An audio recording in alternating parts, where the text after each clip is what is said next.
చిన్న కష్టం వస్తే పాపం ఎందుకు పుట్టినంరా నైనా అని ఏడ్చేటోళ్ళున్నారు. జర్రంత చిన్న తక్లీఫ్ వస్తే ఈ పాడు బతికెందుకురా అని బాధపడేటోళ్ళు కూడా ఉన్నారు. ఆగో అసుంటోళ్ళందరూ గీ ముసలామెను చూసినాక అనుకోన్రి ఏమనుకుంటారు.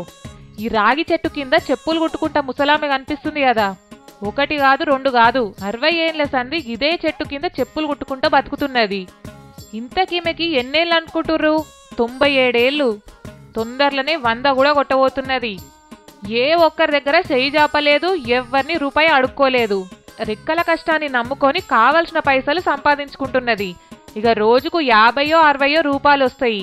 ఆ వచ్చిన పైసలు కూడా దాచిపెట్టుకోకుండా రోజు కౌసు జొన్న రొట్టె పక్కా తింటదట. అట్లా తినేపటికే ముసలామెకు ఇప్పటికీ బీపీ షుగర్ వంటి రోగాలు అస్సలు తెలివయి. కనీసం కళ్ళద్దాలు కూడా లేవు చూసిర్రా. రోజు తోచిన కాడికి ఈమె పనులు ఈమెనే చేసుకుంటదట. ఇల్లుడ్చుకొని వంట చేసుకొని ఎవ్వరిని కనీసం ఇంత సాయం కూడా చెయ్యుర్రని అడగదట. సర్కారోళ్ళ దగ్గర కూడా ఎన్నడూ పింఛనియ్యుర్రి అది ఇయ్యుర్రని చేయి జాపలేదట. మరి ఈమెకెవ్వరు లేరా అంటే ఉన్నొక్క బిడ్డ పెళ్ళయి ఆమె సంసారం ఆమె చూసుకుంటున్నది. మన్మళ్ళు మన్మరాళ్ళు కనీసం ఉన్నదా పోయిందా అని చూసేటందుకు కూడా రారు. అయ్యో గిట్లయిపాయే పాడు బతుకని ఎన్నడూ ఏడవలే.